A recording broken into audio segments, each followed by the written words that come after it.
Lux presents Hollywood. The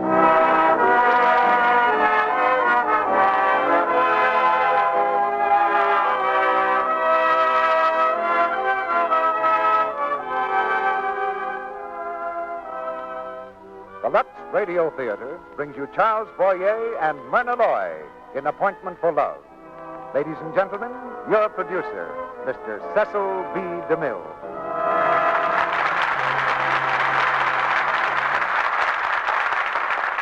Greetings from Hollywood, ladies and gentlemen. With loyal hearts, America today celebrates the birthday of George Washington. And directly following the Lux Radio Theater this evening, we remind every one of you that the President of the United States will speak to the nation. So stay tuned to this station after our curtain goes down. The small boy's heaven is a land flowing with popcorn and ice cream. The painter yearns for the perfect picture. But to the producer, Valhalla is a place where he can always have stars like Myrna Loy and Charles Boyer for his plays. And so tonight, for this producer, there's a little bit of heaven on earth right in the Lux Radio Theater. And there's an extra bit of satisfaction in having brought these two stars together for the first time in any theater. The play that did the trick for us is Universal's rollicking comedy success, Appointment for Love, with Charles Boyer in the same part he played in the picture, a popular and successful playwright. And Metro-Goldwyn-Mayer's delightful Myrna Loy, believe it or not, as a doctor. You can see the value to a patient's morale when a doctor, like Myrna Loy, takes his pulse. But it's distinctly disturbing to the playwright's morale when the doctor becomes his wife. Somehow he doesn't understand the scientific approach to love. Our players have an appointment with love. From Carolina to California, our audience has an appointment with a gay and delightful play which we hope will brighten the winter skies for many people. Like the woman who wrote us this letter a few days ago. She says, "My husband has just come home with our season ticket to the Lux Radio Theater, a whole case of Lux Flakes. We live on a ranch in Wyoming, 40 miles from town, so it's a little inconvenient to run down to the corner when the box is empty. I'm sure you don't realize how much the Lux Radio Theater means to us out here. Except for 2 or 3 movies a year, it's our only contact with the theater we love so much. So out here in our front row seats, we all say good luck to Lux Flakes. We know she'll have good luck with Lux. So here's the first act of Appointment for Love, starring Myrna Loy as Jane Alexander and Charles Boyer as Andre de Castillo.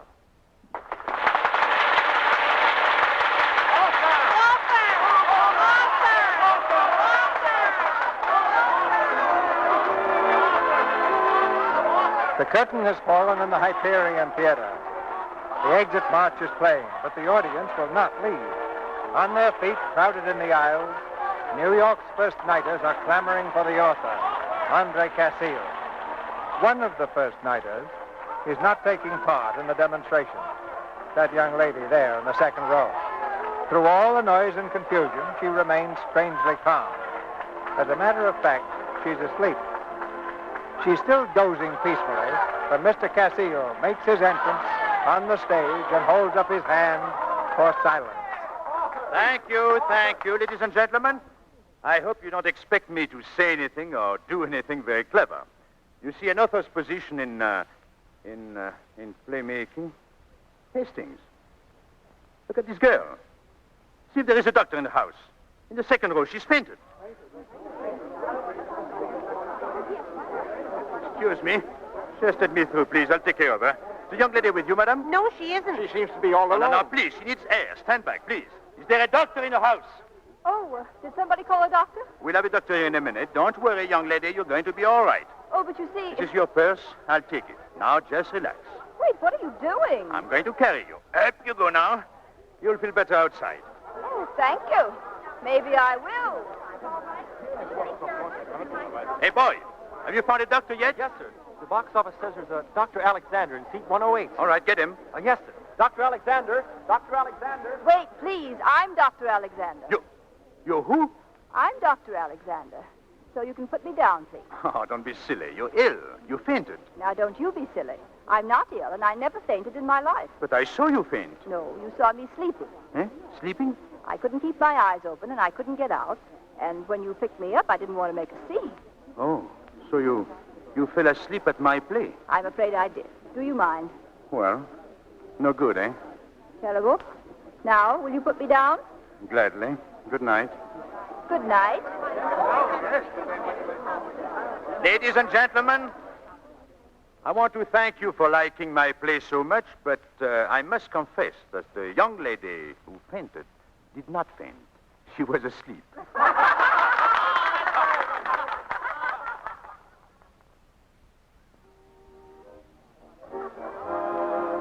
Oh, I adore your party, Andre. And I adored your play tonight. Oh, thank you, Ethel. Andre. Oh, don't you remember me? My name is Edith. Oh, yes, of course. Well, thank you, Edith. Mr. Cassil, you wanted on the phone, sir. Miss Benson calling from Chicago. Oh, Nancy, let me have it. Hello, Nancy. Andre. Yes, Nancy, of course I missed you. Oh, it went all right. Yes, they liked it, some of them. What? But of course I'm glad you called. Oh, your show is closing? Oh, that's too bad. Oh, you're glad. Well. Huh? Oh, sure. Yes, of course you're going to be in my next play. Here, darling, I'll let you talk to Hastings. George, take this. Sure. Nancy Benson. Oh. Hello, Nancy. How are you? What? The next play? Oh, wait a minute. Did you promise her a part in the next one? No. Hello, Nancy. Why, we'd love to have you. Andre's tried to sell me the idea of you doing a part a dozen times. We'll talk about it. Goodbye, love. You still stuck on that girl dreamboat? No more. Fini. Finny? She wouldn't be bad. She wouldn't be good either. Anyway, I've got another idea. A pretty one? Beautiful. There's a young lady to see you, Mr. Cassil. Oh, excuse me, George.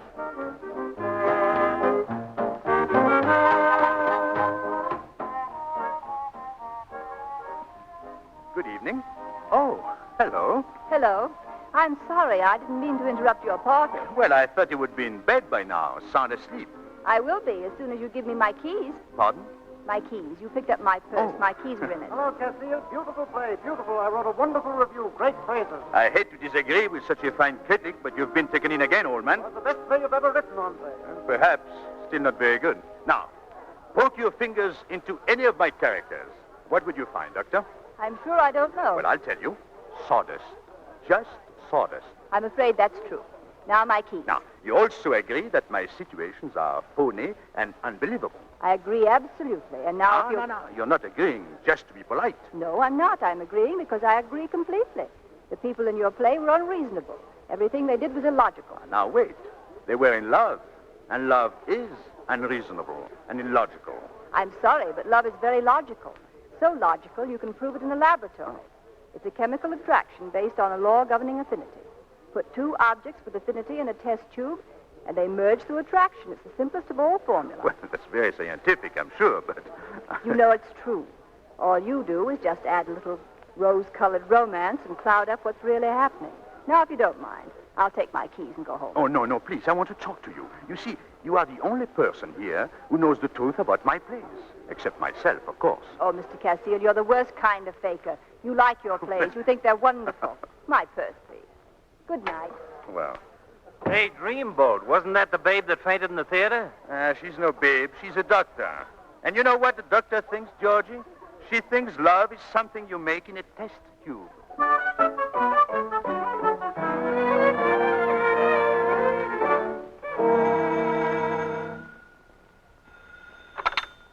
Dr. Alexander's office. No, Dr. Gunther. She isn't here just now.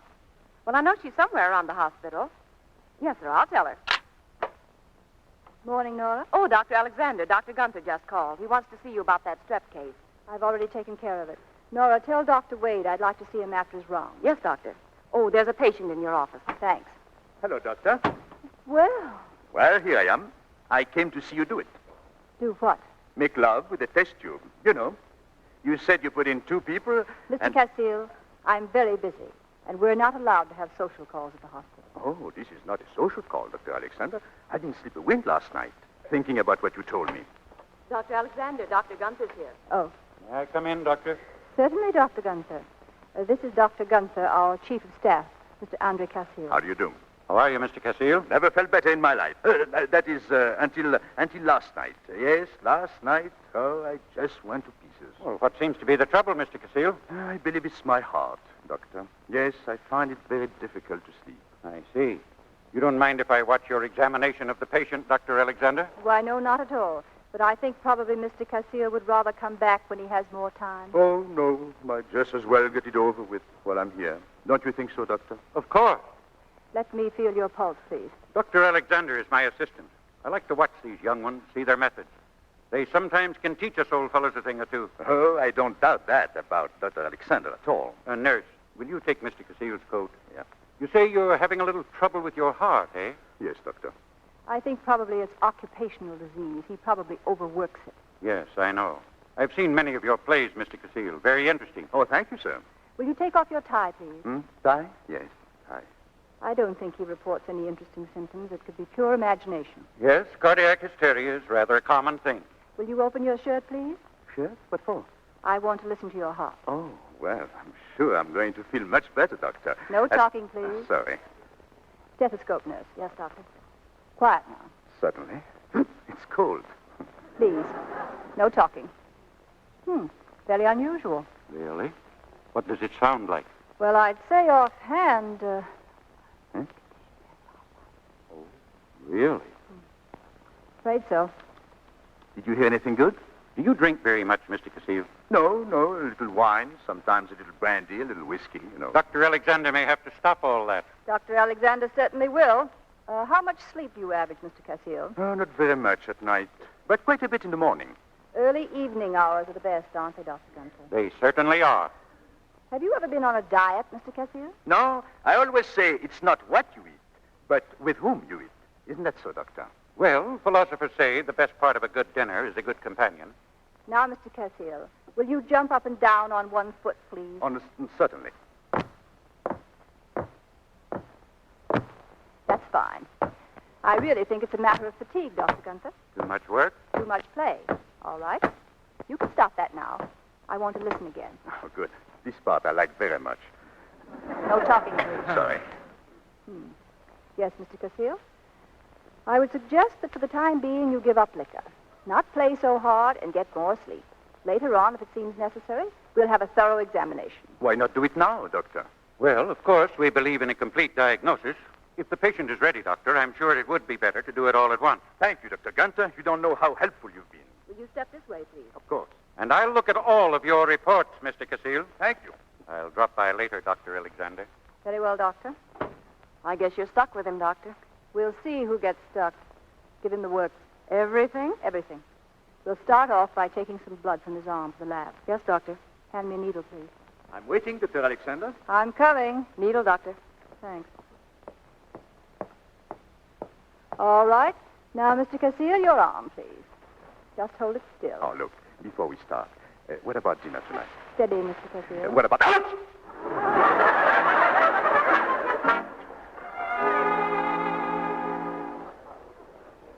Hello, office? This is Dr. Alexander calling. I have a patient who's been coming to my office every day for 2 weeks. His name is Cassile. Oh, you know him.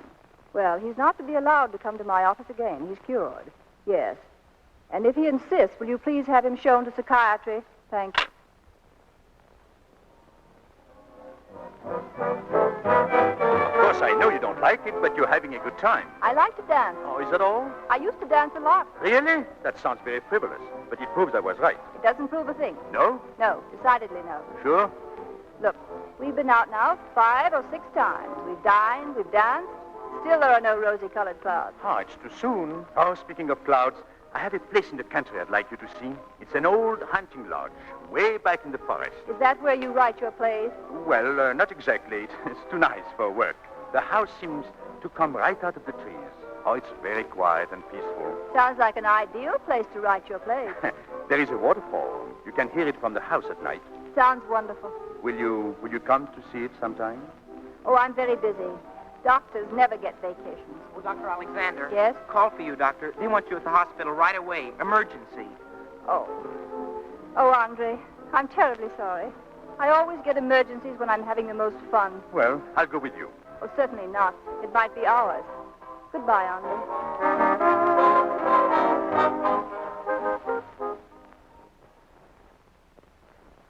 I don't know what we'd have done without you, Doctor.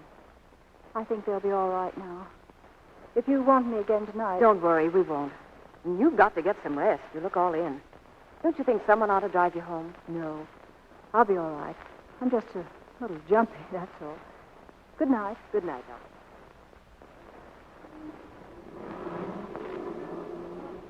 Jane. Andre, Hello. how did you know I wanted to see you waiting out here? Well, you said you would work very late. I was afraid you'd be tired. I am tired, but I'm happy. They said she couldn't live. She did. They both lived. I never saw you look this way before. I never felt like this before. Dr. Gunther was there. He sent me home. He told me not to come back for 2 weeks. I was going to call you and tell you. And you were waiting right here. I'll always be waiting. Always. Oh, Aunt.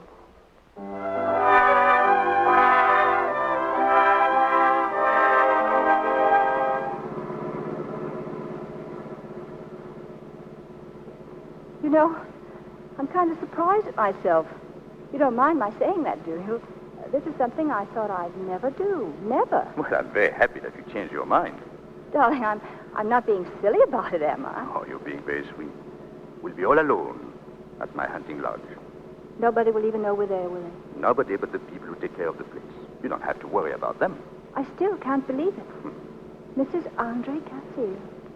Oh, Andre, it sounds beautiful.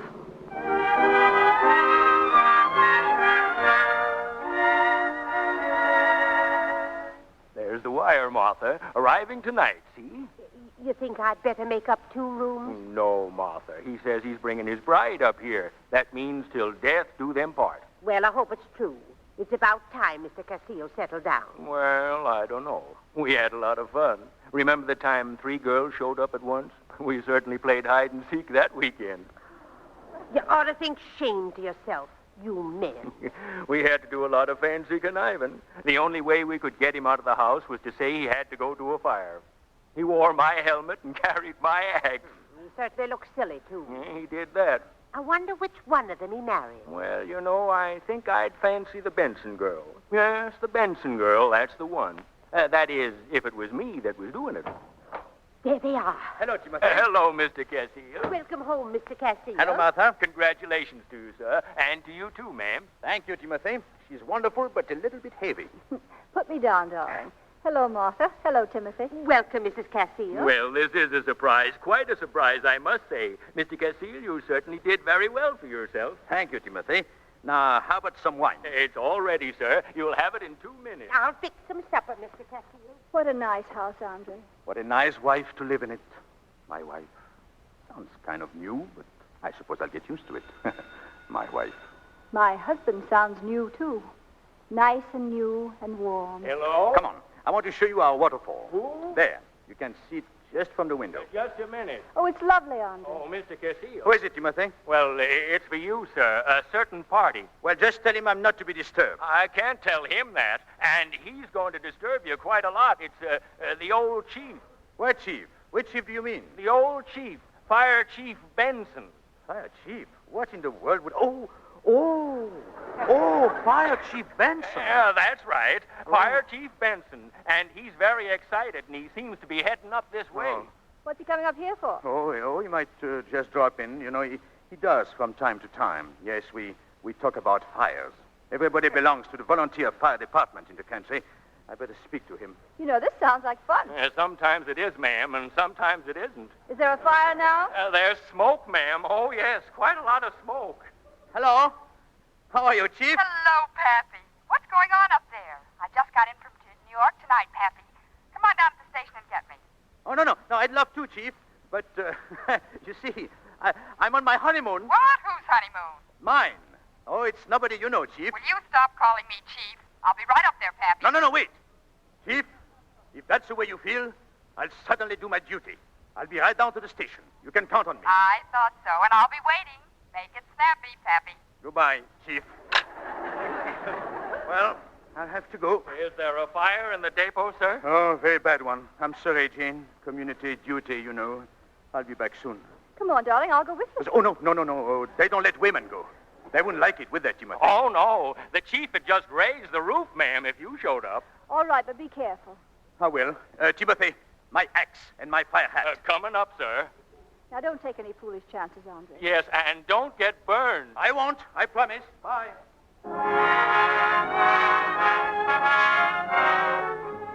Hello? Hello, operator? Will you get me the depot, please? Thank you. Hello? Depot? How's the fire going? The fire? Well, of course there's a fire. There isn't. Well, is Mr. Casil there? He is?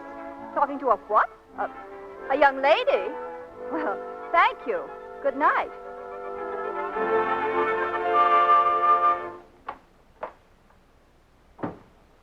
Jane? Here, dear. Hello, darling. Sorry I was so long. Tell me all about it. Was it bad? Oh, very stubborn blaze. Very hard to get under control, but it's all out now. Nothing left but the ashes. Nothing. I could see the flames from the upstairs window. Huh? Oh, you could you could see the... You want some wine? Your throat must be very dry. Yes, it is very... Sit down, dear. I'll get it.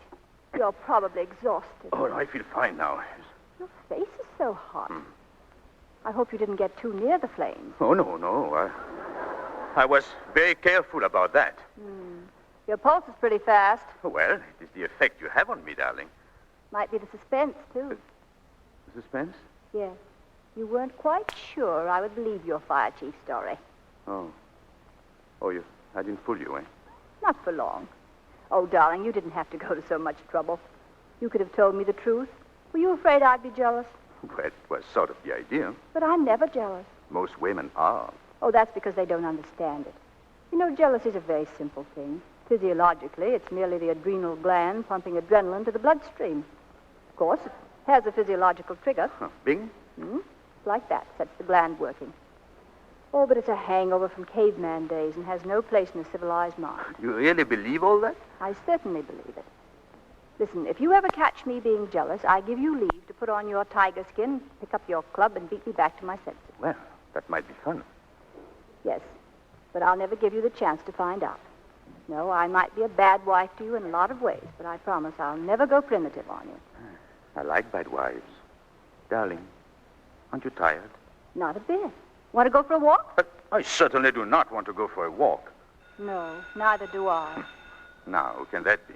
Another fire, darling? Hello? No, I don't think so. Who? No, we ain't got any Dr. Alexander here. We never Oh, heard- Timothy. That's for me. Excuse me, dear. Just a minute. Thank you, Timothy. Hello? Yes, Dr. Gunther? Oh, really? Oh, yes, of course I can. Wait just 1 minute. Andre, is there a train back to town tonight? No, what's wrong? I have to get back to the hospital. What? Hello, Dr. Gunther. We'll have to drive in. I'll make it as soon as I can. Oh, no, certainly not. It's perfectly all right. Good night. Dr. Edward has been hurt, and I have to go back and take over his cases. Tonight? Yes. And I have to get dressed. But, darling, this is our honeymoon. I know. I'm terribly sorry, Andre. Oh, I won't let you go. Andre, don't be silly. There are 20 patients waiting for me there. Well, I'm waiting here. But you're not sick, darling. Well, I am, so. Look at my tongue. See? Now, feel my head. I've got a fever. I'm coming down with something. Andre, you do look sort of funny. There. You see? Timothy, put Mr. Casil to bed. Yes, ma'am. No, wait, no. Put him to bed right away, Timothy. And put an ice bag at his feet. If he gets a chill, good. Good night, dear. Jane.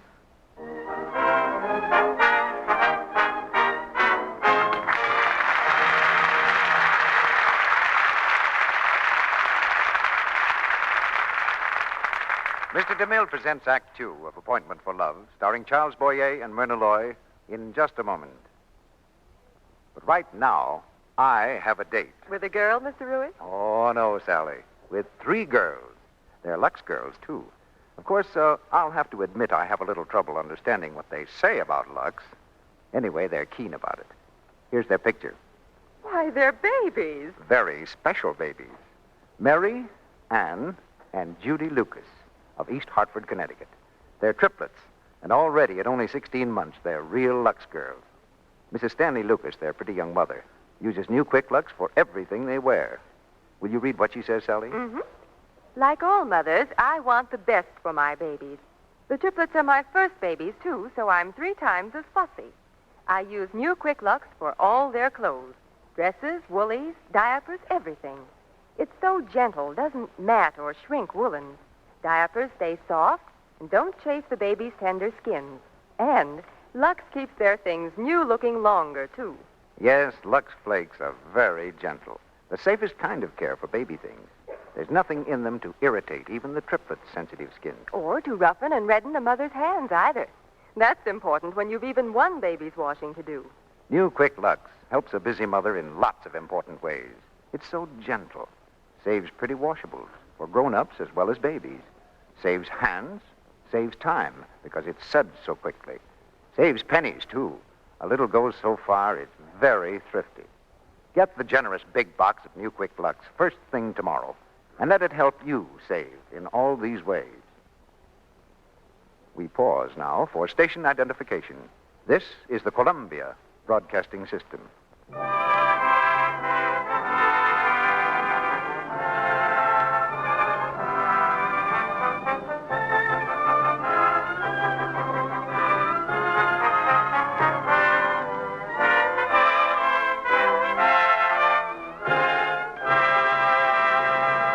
Act 2 of Appointment for Love, starring Myrna Loy as Jane and Charles Boyer as Andre.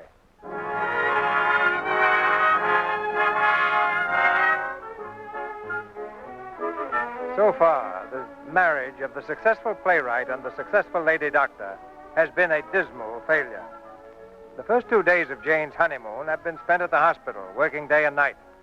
Now Andre has returned to his apartment in New York, only to find that his bride has taken a separate apartment in the same building. Now, look, this is ridiculous. What's wrong with this place? Nothing. It's large. I like it. It's where I live. If you don't like it, I'll get another one. But, darling, that's not the idea. You've got to be reasonable. But I want to be reasonable. But there is no reason in the world for me to live on the 17th floor and my wife to live on the 22nd. There are many reasons. I don't want to hear any of them. All right, if you don't want to listen to me, I'll just go upstairs. Whoever heard of a bird building 2 nests? In this case, it happens to be very necessary. I don't see any necessity at all. We can talk it over when you're a little calmer. Ring for the Very elevator, calm. please. I want to talk it over right now. Darling, I don't want to upset you. I'm not upset. I just don't understand this kind of a joke. It's not a joke. Going up? 22, please. Now, listen, Jane. Andre, please don't be difficult about something that's very sensible and very sound. Sensible? When we were married, you knew that I was a doctor and that I was going to go on with my work. Yes, but I didn't know I would have to make an appointment every time I wanted to see you. Please, let me finish. All right, go ahead. Now, I have to be at the hospital at all hours. Sometimes I come in so tired I don't want to see anybody. Sometimes I get called at 4 o'clock in the morning. Sometimes I work all night and sleep all day. Now, really, you couldn't possibly fit your life into that crazy kind of routine. I only know one thing. 22, madam. Thank you. I only know that when a man marries a woman, it is because he wants to be married to her. But you will be married to me, and I'll be married to you. The only difference is that I'll be free to do my work, and you'll be free to do your work. Now, really, that's a very sensible plan. No, Why? Why isn't it sensible? because it's like that test tube idea of yours. It figures out everything but human relationships. Andre, look, the most important thing is for our marriage to last. You think so? Yes. Well, I think the most important thing is for our marriage to begin. And it will not begin until you come home. And home is where the husband lives. That's the law. The law. Really, that's very funny. Oh, I don't think so. I refuse to argue about it in the hall. You want to come inside? No, I don't. Very well. Good night, Andre. All right, good night. Going down? Yes, 17. 17. You want to wait for the lady? No, 17.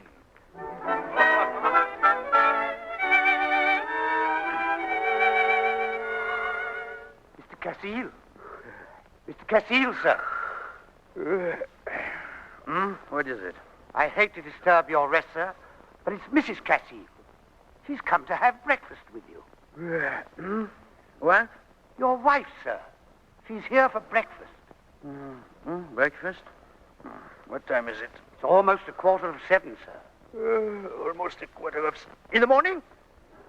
Get out of here before I kill you. Yes, sir. Shall I tell Madame you're not accustomed to having breakfast before 12, sir? Oh, tell her to... Never mind. I'll tell her myself.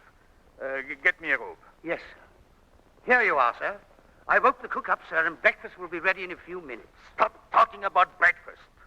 7:15. Where is my wife? In the dining room, sir. Jeepers, creepers. 7:15. Never heard of it. Good morning. Good morning, darling.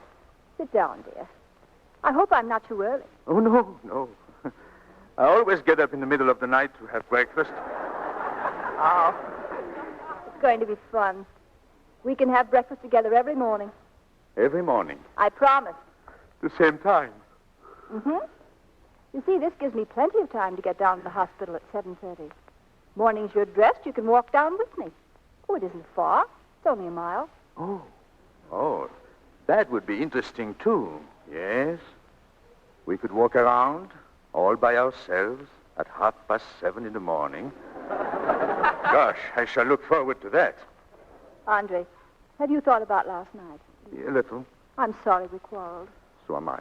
Oh, here's the key to my apartment. I already have the one to yours. Marvelous.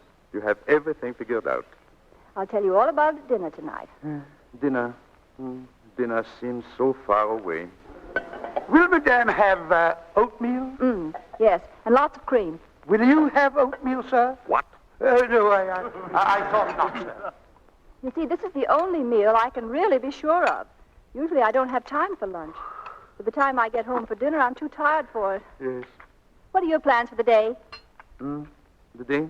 Oh, you mean today, now. Sausage and eggs, sir. Coffee. Strong coffee. Yes, sir. I thought maybe if I could get time off for lunch, I could meet you at that little restaurant where we had our first date. Oh, darling, that's a very romantic idea. I feel romantic today. This is our first breakfast together. Mm-hmm. All right. Then I'll pick you up at the theater and we'll have lunch. After that, I'll have an ulcer operation at 3.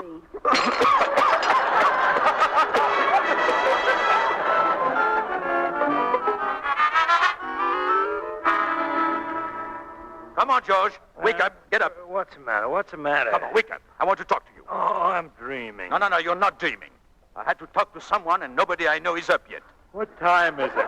8 o'clock in the morning. 8 o'clock. Hey, I thought you were on a honeymoon. That's what I thought. George, I married a monster. What? I married a monster. This better be good. It's very bad. My wife eats breakfast at 7 in the morning, then walks to work 1 mile. And if I'm dressed, she's going to let me walk with her.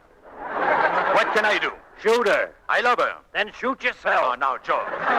Please, be serious. At 8 o'clock in the morning? Not only that, she has her own apartment, 5 floors up. Say that again, slowly. She lives on the 22nd floor. I live on the 17th floor, and she won't come down. She won't? No, and I won't go up. What do you want me to do? You don't need a producer? You need a lawyer. Ah, it's just some silly idea she has about marriage. You know, 2 people have to be 2 people. She has her work. Can't she work and be married, too? Yes, but she wants her own apartment. Oh, I get it. You live your life and I live mine. Well, go ahead and live your life. She'll get so jealous she'll turn into a human fly and crawl down the outside of the building. She doesn't believe in jealousy. She's got to believe in something. Look here. Act 1, wife won't play house. Act 2, husband makes wife jealous. Act 3, they wind up in each other's arms, curtain falls. Dreamboat, it's a cinch. It's sure fire. Thanks. Go back to sleep, George. Thank you.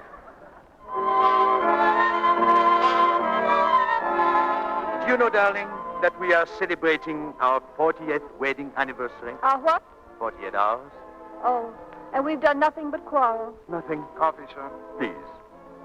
Jane, darling, I've been thinking a lot about us since breakfast. So have I. Tonight we'll have dinner together in my apartment. We'll have dinner there every night. That was part of the plan. We'll have breakfast there, too. Of course we will. I want to be with you as much as I possibly can. Darling. Is it really you? Why, Michael! Michael Daly, how nice! Well, this is a rare piece of good fortune. I don't believe it. I just got off the plane about half an hour ago. No. I called the hospital 3 times, wandered in here to try to drown my despair. Here you are at my very feet. Oh, really, Michael? Oh, I was going to write you 1,000,000 times, but you know I never write letters. Anyway, you never answer them. No. Jane, Pardon me, old fellow. You don't mind if I sit down? No, sure. Thanks. Alex, I thought of a dozen ways to lure you to Brazil, but I knew you wouldn't come. Michael, listen. What have you been doing? You look peaked. Mike, will you please stop? I'm trying to introduce Mr. Castillo. How do you do? Now, you mustn't be busy tonight, Alex. You have to run me all over New York. Michael. Yes, I want to do all the old places we used to do. Michael, Mr. Cassile is my husband. Ah, that's very nice, yes. What, did you say husband? Yes, he did say husband. Yes, Michael, we're married. Oh, well, I don't like that. I don't like it at all. I walk around the corner, go to Brazil. The moment my back's turned, you marry the first beggar who comes along. Pardon me, old fellow. Sure, I know what you mean. Michael, Mr. Cassile is the Mr. Cassile, the very famous one who writes the plays. Oh, well, don't tell me you married him for that reason. I'm famous, too. She never married me. Said she was never going to get married, and I was gentleman enough to believe her. But if she was going to get married, I certainly think she should have married me. I saw you first, you know. You don't mind, old fellow. No, certainly not. I think you made a great mistake in getting married at all, Jane. Brilliant career in medicine, your own life. You might have turned out to be a great doctor. But I'm still practicing. Oh, he can't even support you. No, wait, Michael. But look, I don't see what you want to live in New York for anyway. You'd be much better off as a doctor on one of my expeditions. Much more excitement than this. Really have a chance to try new things. Catch new microbes. Go into jungles. Sail the seven seas. Fight epidemics with one hand, natives with the other. You pass all that up for marriage here in New York, living in a little cooped-up apartment. 2 apartments. All right, 2 apartments, 6 apartments. What difference does it make? Why 2 apartments? It's a long story, and we don't want to go into it now. You know, Andre, Michael's an explorer. He goes to all kinds of weird places, meets all kinds of weird people. Don't have to go very far. Meet them everywhere. No offense. No. 2 apartments. Well. Michael used to be a patient of mine, didn't you, Michael? Ah, you bet I was. That's why I'm back here. Devil of a lot of fun having Cheney for a doctor, old fellow. Oh, you're a patient of hers, too, huh? Ah, I'll never forget those treatments. Used to put me to sleep like the dead. Why don't you try one now?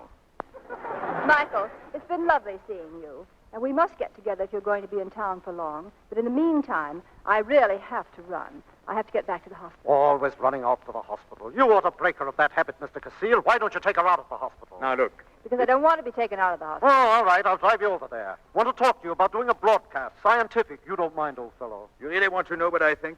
Look, Michael, I'll talk to you about that later. Goodbye for now. Right-o. Oh, by the way, while I'm still in the States, I'm going to call you every day. Oh, yes, I am. I'm going to be an absolute pest. You're making a very good start. Oh, do much better than this. Goodbye. Goodbye. Goodbye. If you had said, old fellow, one more time, I think I would have killed him with my bare hands. Good thing you didn't try it. He has muscles like an ox. No. Oh, he has muscles like an ox. He's really very nice, Andre. Well, it's a matter of whether or not you like oxes. Oxen. Oxen, all right. Oxen. Terrible word. Seems to do very well here, though. He's quite fascinating. You know, he's been all over. Why doesn't he go back to all over? Oh, you'll change your mind when you get to know him better. I don't want to know him better. Andre, don't shout. Shouting. He's just a patient of mine with a very interesting fever. Very interesting. Taking care of him is only part of my job. Wait, check this. Yes. After all, it's just the same as you're going off to meet that Benson girl. That didn't mean anything to you, did it? Of course not. So, you see, this doesn't mean much either. Goodbye, darling.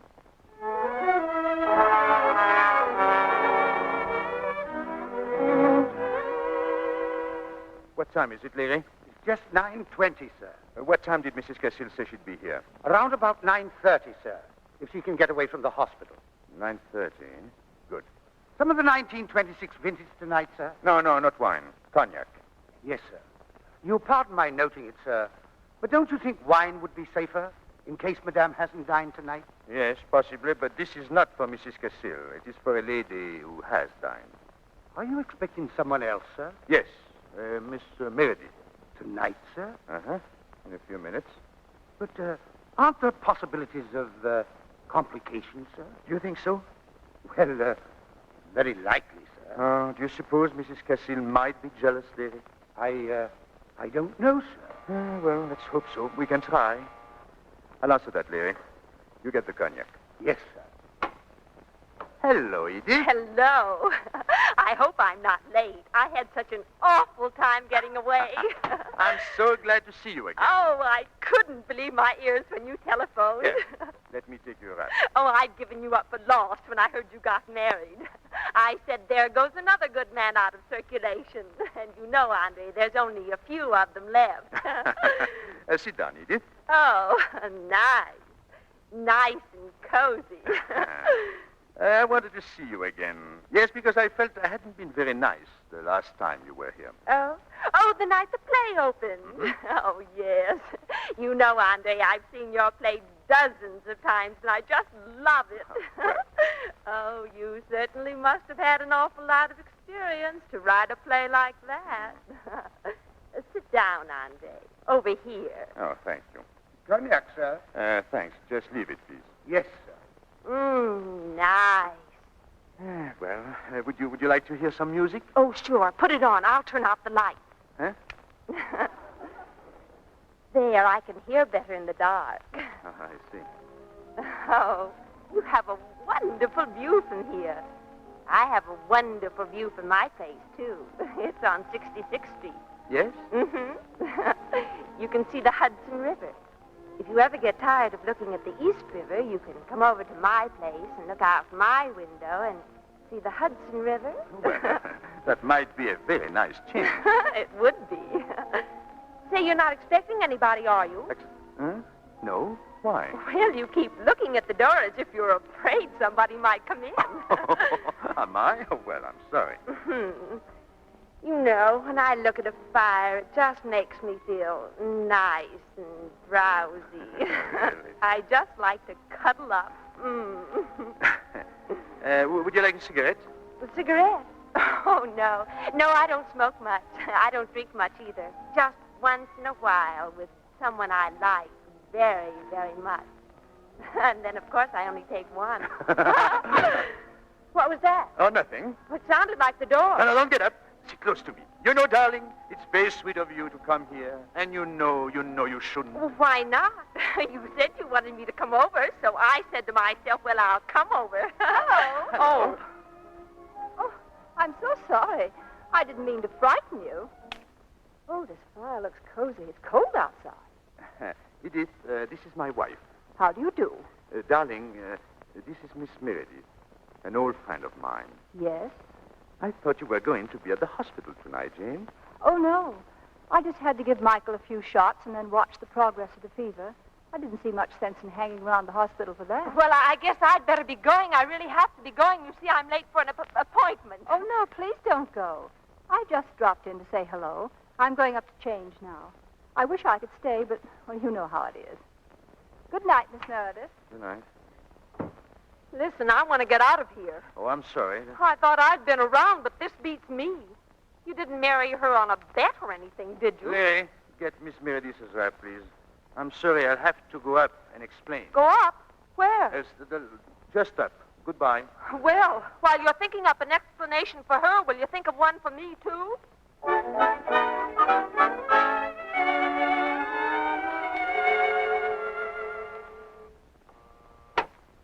Andre, come in, dear. Oh, Jane, I want to tell you something. Don't bother, darling. I understand. You were just rehearsing a scene in your new play. Oh, no, we were not.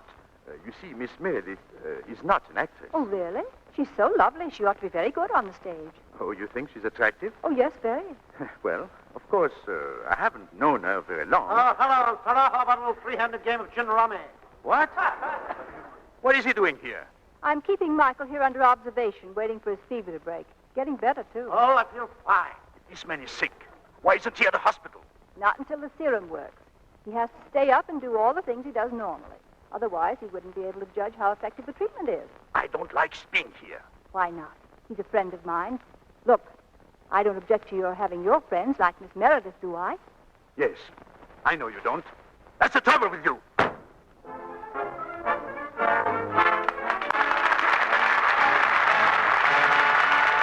After a brief intermission, Mr. DeMille will bring Myrna Loy and Charles Boyer back to the microphone for Act 3 of Appointment for Love. Meanwhile, let's have a little music.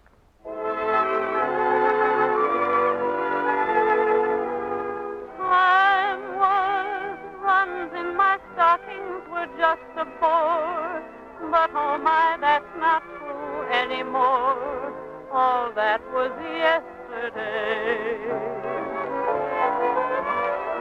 Time was, I was extravagant, I can see.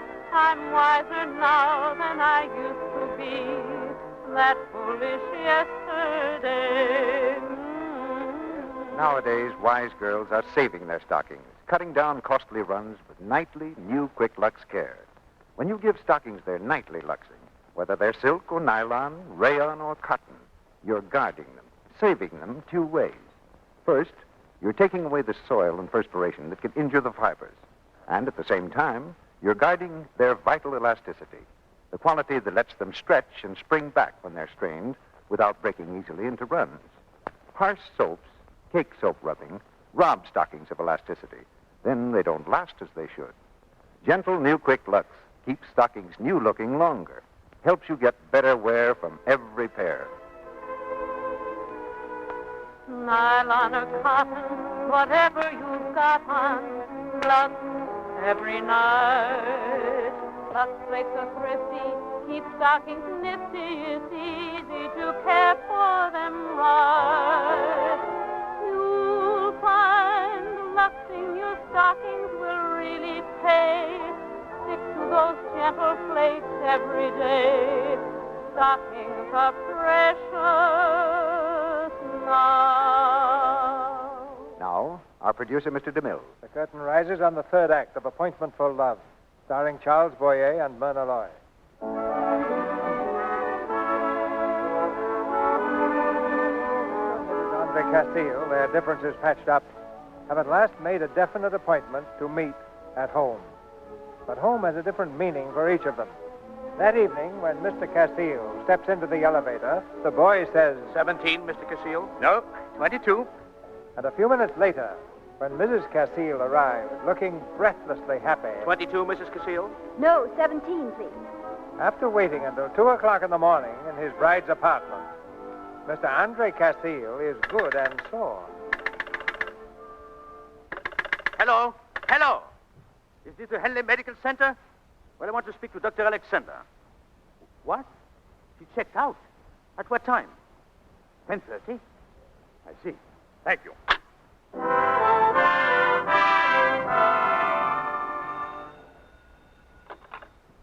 Hello? Yes, this is Mr. Castile's apartment. Oh, don't hang up, Miss Meredith. Tell me, were you expecting a call from Mr. Castile? Oh, you didn't know, but you hoped. Is that it? Well, don't worry, Miss Meredith. It happens to the best of us. You see, I've been stood up, too. Good night.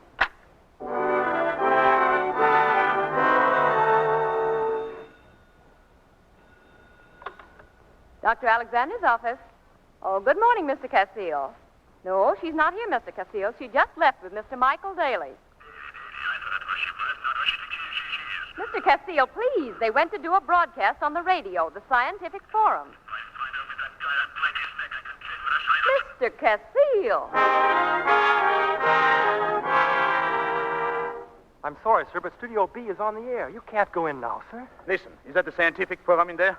Yes, Well, sir. get out of my way now. Please, sir. Why? And now we're ready for questions from the audience. The usher will pass through the aisles with a microphone. Now, are there any questions you would like to ask Dr. Alexander? I have a question, please. Yes, madam? Is it true, Dr. Alexander, that simple cases of measles still prove fatal to primitive people? Yes, it is. The primitive man lacks resistance because his system has not had to exercise the functional guards against the disease, which create a certain immunity. Thank you. Anybody else? Let me have that microphone, please. Thank you very much. If you will be so kind, I have a question I would like to ask Dr. Alexander. The question is this. Where did you spend last night? Andre! Shut that mic off! You were not at home. You were not at the hospital. Where were you? Throw that man out of here! Ladies and gentlemen, I am a husband. Outside, sir. Please.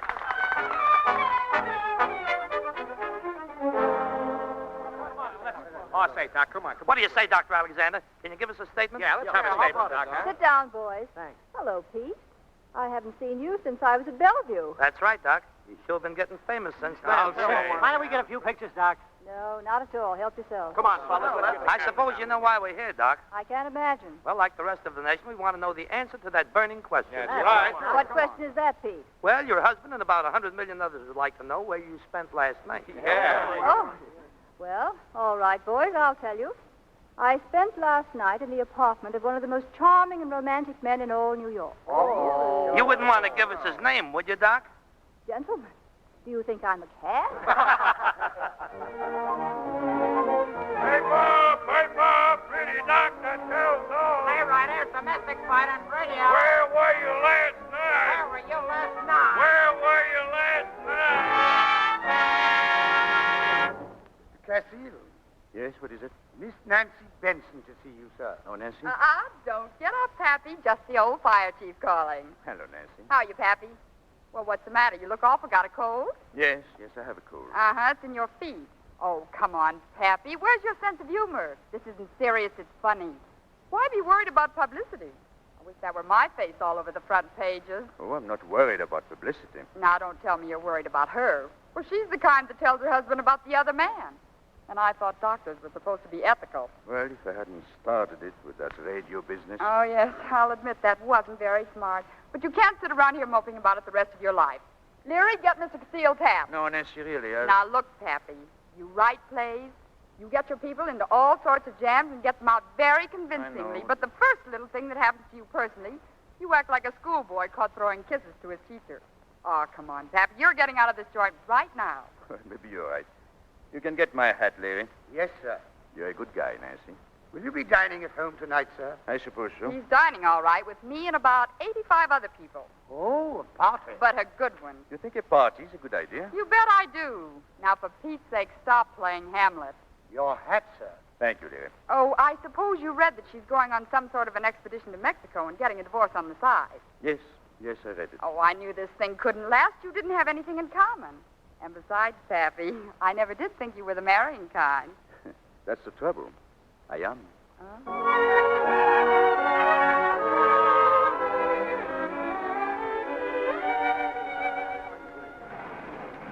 Going up? Oh, good evening, Doctor. Hello, Gus. Nice night. Is it? 17, Doctor? No, 22.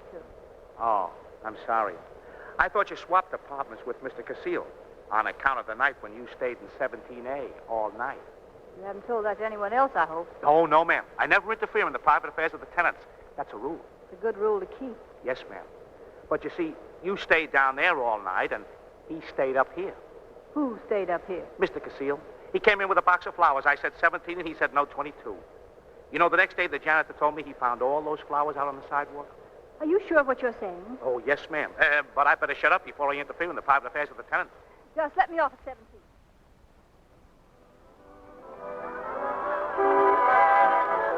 Hello, Leary. Oh, good evening, madame. Leary, where's Mr. Casile? Hello, Dr. Alexander.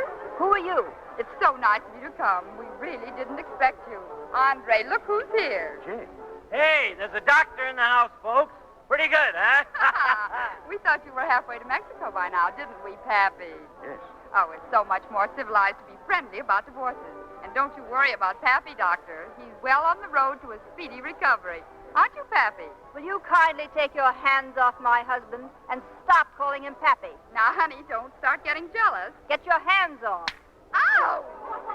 And I'm not going to get a divorce. Jane, what is this? Come with me, Pappy. I've got to speak to you.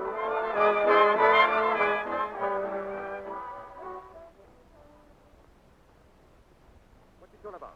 Just ring for the elevator, please. I did. Now, what is all this nonsense? Going up? Get in, Andre. 22, please. Where are we going? Please. I will not.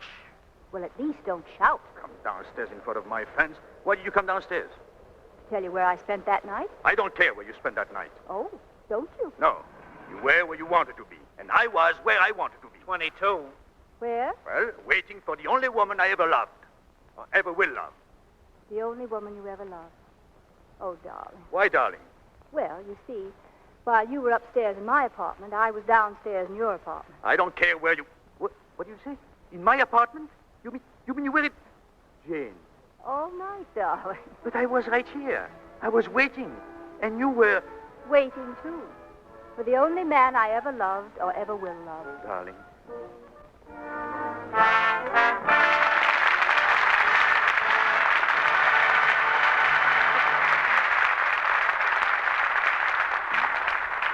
Mr. DeMille will bring our stars back to the microphone for their curtain call in just a moment. When you're driving along the road and the traffic light flashes red... You stop. You certainly do. Yes, red is a stop signal. And red, rough dishpan hands are a stop signal, too. A signal to stop using soap that leaves hands this way. A signal to change to gentle, new, quick Lux. Yes, in actual tests, 5 well-known dishwashing soaps made hands rough and red. Simply changing to Lux got rid of that unattractive dishpan redness. In from 2 to 7 days, hands began to grow lovelier after stopping those other soaps and starting Lux. It's such an inexpensive way to take care of your hands. Yes, it costs less than 1 cent a day to change to Lux Flakes for dishes. That generous big box does dishes for about 45 meals. New Quick Lux is fast, thrifty, and so much kinder to hands. Use it for your dishes every day. Stop that unattractive red, rough look. Start getting back soft, smooth hands you'll be proud of. Now, here's Mr. DeMille with our stars. Having solved the problem of the lady doctor and the gentleman playwright, Myrna Loy and Charles Boyer return to the center of our stage. And congratulations are certainly in order. Thank you, C.B. And I know Myrna joins me in thanking the rest of the cast for their fine work. Yes, indeed. And tonight, Charles, we're anxious to congratulate you on something far different from acting. Some of our audience may have missed the item in the papers, Myrna. Suppose you tell them what it is. The fact that Charles is one of Hollywood's newest Americans. With about 450 others, he took the oath of allegiance and became a citizen of the United States a few days ago. Welcome to the family, Charles. Thank you, C.B. Of course, I have learned for many years to love this country as my own. In fact, I am very thankful for having been in a position to make my decision a long time ago, back in 1936. It was a free decision, made at a time when America had not yet become the last refuge for people from conquered lands. It has always been a great privilege for anyone to become a citizen of the United States of America.